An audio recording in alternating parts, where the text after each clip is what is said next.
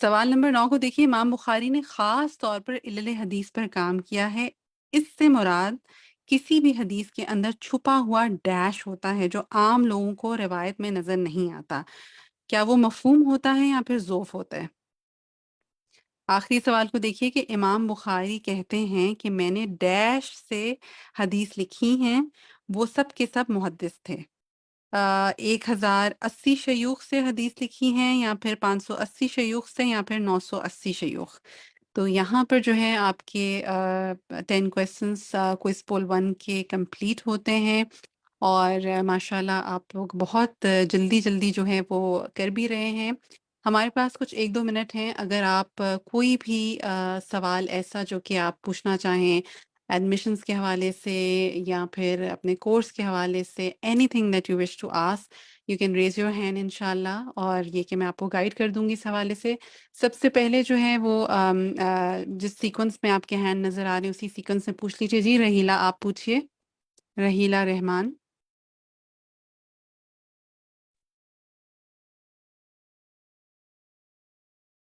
رحیلہ آپ کی آواز نہیں آ رہی ہے. عائشہ طارق آپ پوچھ لیجیے. جی میں یہ کوشچن کرنا چاہتی تھی، فہم القرآن اس کے لیے کیا مسٹ ہے؟ اور اگر جی اس کا آنسر. نہیں نہیں بالکل بھی نہیں. اگر آپ نے کوئی بھی کورس نہیں کیا ہو پھر بھی آپ انشاءاللہ اس کورس کا حصہ بن سکتی ہیں. جی نمرہ احمد آپ کیا جاننا چاہ رہی تھیں؟ نمرہ احمد. ہیلو. جی راہیلہ آپ کی آواز بھی اب آ گئی ہے، لیکن میں حال ہے نمرہ کو ایک منٹ بات کہنے دیں پھر آپ کی طرف جی آتے ہیں السلام انشاءاللہ. علیکم. وعلیکم السلام. جی جی میں نے پوچھنا تھا کہ یہ جو کورس ہے اس کی، کیونکہ ابھی تک میں نے ایڈمیشن نہیں کروایا، تو اس کی فی کتنی ہے؟ 1500 ہے. اوکے جزاک اللہ خیر. یقی. جی راہیلہ اب آپ پوچھیے. السلام علیکم. وعلیکم السلام. اچھا مجھے پوچھنا ہے کہ میں نے انرول کافی پہلے یعنی کورس میں کروا لیا تھا شروع میں ہی، اور جو الوتا کا جو پورٹل ہے ای لرننگ کا وہ اوپن بھی ہو گیا تھا، وہیں سے رجسٹریشن ہوئی تھی. اب میں لاگ ان کرتی ہوں، اور لاگ ان پہ جب وہاں جاتی ہوں نا تو وہاں پہ مجھے وہ کہتے ہیں کہ یو ہیو نو کورسز. تو مجھے پھر یہ تھوڑا ڈاؤٹ ہو رہا ہے کہ ایسا تو نہیں کہ میں وہ مجھے کہہ رہے ہیں کہ میں کورس میں انرول ہی نہیں ہوں.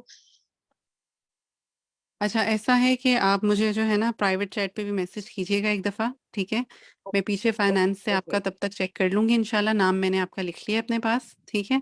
تو انشاءاللہ ول سارٹ اٹ آؤٹ، ٹھیک ہے؟ Don't worry about it. جی اسما شبیر یا کی. جی السلام علیکم باجی. میرا بھی یہی آ جی رہا تھا کہ نائمہ باجی نے مجھے شفٹ کر دیا تھا، لیکن ابھی تک میں گروپ میں نہیں آئی نا، میرا گروپ میں آ ہی نہیں رہا، اور میرا پورٹل پہ آپ کا جو کیس ہے نا وہ ایکسکلوسو ہے، اور انشاءاللہ تعالیٰ جو ہے نا ابھی اس کے اوپر کام ہوگا. مین وائل تب تک جو ہے نا آپ کو لنک بھیج دیا جائے گا اور آپ اس سے انشاءاللہ کلاس جوائن کر سکتے ہیں. ڈونٹ وری اباؤٹ اٹ انشاءاللہ. میرے پاس آپ کا نام آ گیا ہوا ہے. جی ڈاکٹر نسیم آپ کا لاسٹ لے لیتے ہیں. جی السلام علیکم. میں یہ پوچھنا چاہ رہی ہوں، میں نے فکل کلور میں رجسٹرڈ ہو گئی ہوں، اب کل اس جی کی کلاس ہے، میں اس سے پہلے تیاری کرنا چاہ رہی ہوں، تو میں وہ کہاں سے پڑھوں؟ کوئی بک ہے؟ آئی ہیو گاٹ دا بک.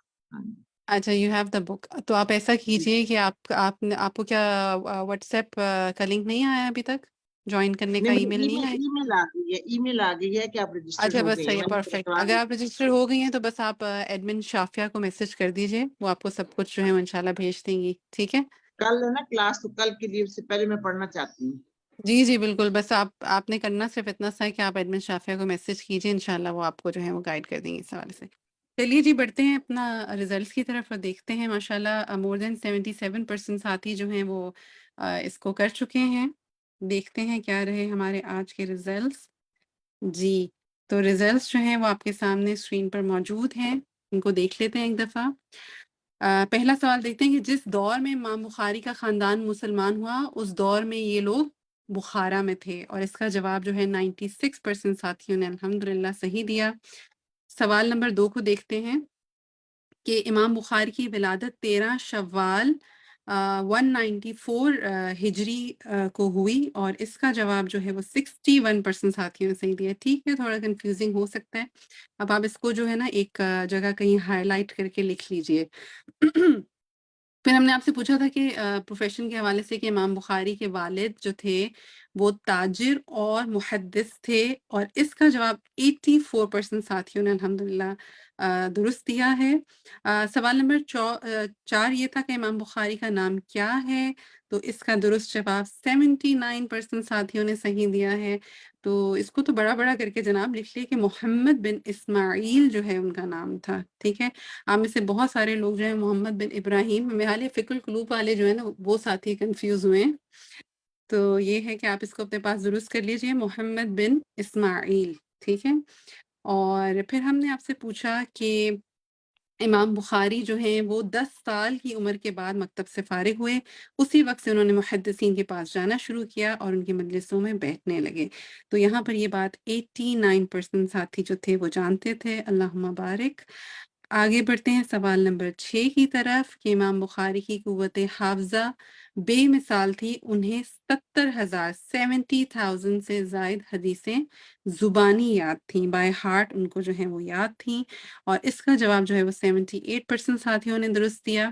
تو آپ اس کو اپنے پاس دوبارہ دیکھ لیں کہ 70,000، not 27، not 17,000، ٹھیک ہے، 70,000 جو ہائیسٹ اس میں نمبر تھا۔ سوال نمبر 7 میں ہم نے پوچھا تھا کہ انہوں نے 9 عمری میں کون سی کتاب لکھی تھی، تو اس کا صحیح جواب 80% ساتھیوں نے دیا کہ التاریخ الکبیر، جی۔ اور سوال نمبر 8 میں ہم نے ان سے پوچھا تھا کہ وہ یہ بتائیے کہ محمد بن سلام بکندی جو تھے وہ امام بخاری کے کون تھے، تو اس کا جواب 80% ساتھیوں نے صحیح دیا کہ وہ ان کے استاد تھے۔ سوال نمبر جو 9 ہے اس کا درست جواب کیا تھا کہ امام بخاری نے خاص طور پہ حدیث پر کام کیا، تو ہم نے آپ سے پوچھا تھا کہ اس سے کیا مراد ہے، کیا وہ چھپی ہوئی چیز ہوتی ہے، تو اس کا صحیح جواب 62% ساتھیوں نے دیا کہ وہ ذوف ہوتا ہے جو عام لوگوں کو روایت میں نظر نہیں آتا۔ اور آخری سوال جو ہے اس میں یہ تھا کہ امام بخاری کہتے ہیں کہ میں نے 1080 شیوخ سے حدیث جو ہے وہ لکھی ہے، وہ سب کے سب محدث تھے، اس کا صحیح جواب 78% ساتھیوں نے درست دیا۔ چلیے جناب اب ہم بڑھتے ہیں اپنے کوئز 2 کی طرف، اور یہ آپ کے ساتھ جو ہے انشاءاللہ آپ کی جو ماڈریٹر ہیں بشرا شہباز وہ کنڈکٹ کریں گی۔ Bushra, mic is over to you now. Okay, جزاک اللہ صفا۔ کوئی پول 2 پلیز اسکرین پہ شیئر کر دیجیے۔ اب ہم اپنے سیکنڈ کو پول کی طرف چلتے ہیں، میں آپ کو وہ ریڈنگ کر کے بھی سنا دیتی ہوں۔ اس میں ہمارا فرسٹ جو کوشچن ہے وہ یہ ہے، امام بخاری نے صحیح بخاری ڈیش میں لکھی، یعنی کہ ہم پوچھنا یہ چاہ رہے ہیں کہ انہوں نے کتنے سال میں لکھی۔ اس کا پہلا آپشن ہے 10 سال، دوسرا آپشن ہے 15 سال، اور تیسرا آپشن ہے 16 سال۔ آپ کو ان میں سے درست آپشن سلیکٹ کرنا۔ سیکنڈ نمبر پہ چلتے ہیں، محدثین کے نزدیک اگر ایک حدیث کی 10 مختلف سندیں ہوں تو اس کو ڈیش شمار کیا جاتا ہے۔ اس میں آپشنز ہیں ہمارے پاس، ایک ہی حدیث، 10 احادیث،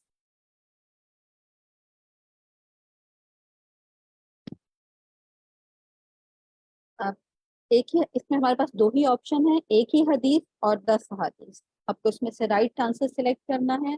نمبر 3 دیکھیے، امام بخاری فرماتے ہیں کہ انہوں نے کوئی حدیث الجامع الصحیح میں اس وقت تک داخل نہیں کی جب تک آپشن نمبر 1 دیکھیے 2 رکعت نماز ادا نہ کر لی، آپشن نمبر 2 دیکھیے 2 دینار صدقہ نہ کر لیے، آپشن نمبر 3 دیکھیے 2 رکوع قرآن کریم کے نہیں پڑھ لیے۔ سوال نمبر 4 کی طرف چلتے ہیں، امام احمد بن حنبل فرماتے تھے میں نے جتنی بھی احادیث روایت کی میں نے کوشش کی کہ ان پر عمل کروں، خواہ آپشن نمبر 1 دیکھیے ایک بار ہی کیوں نہ ہو، آپشن نمبر 2 کوئی ناراض ہی کیوں نہ ہو، اور آپشن نمبر 3 خواہ دل چاہے یا نہ چاہے۔ ہمارا کوشچن نمبر 5 دیکھیں، امام بخاری کی صحیح بخاری کے علاوہ اور کوئی تصنیف نہیں، اس کا مطلب یہ ہے کہ کیا امام بخاری نے صحیح بخاری کے علاوہ اور کوئی کتاب لکھی ہے یا نہیں۔ اس میں آپ کے پاس 2 آپشن ہیں، ایک ہے غلط اور نمبر 2 آپشن ہے صحیح۔ سوال نمبر 6 دیکھیے، امام بخاری 1.5 سال کی عمر میں حج کے لیے گئے تھے اور پھر 1.5 سال تک مسلسل سفر بھی کرتے رہے، اس کے بارے میں آج ہم نے لیسن میں پڑھا ہے۔ آپشن نمبر 1 دیکھیے 17، آپشن نمبر 2 دیکھیے 16، آپشن نمبر 3 دیکھیے 20۔ پھر ہمارا کوشچن نمبر 7 ہے، امام بخاری کی وفات ڈیش میں ہوئی، اس کے لیے ہمارے پاس 3 آپشنز ہیں، آپشن نمبر 1 ہے خرطن، آپشن نمبر 2 ہے مدینہ، آپشن نمبر 3 ہے بصرہ۔ کوشچن نمبر 8 دیکھیے، امام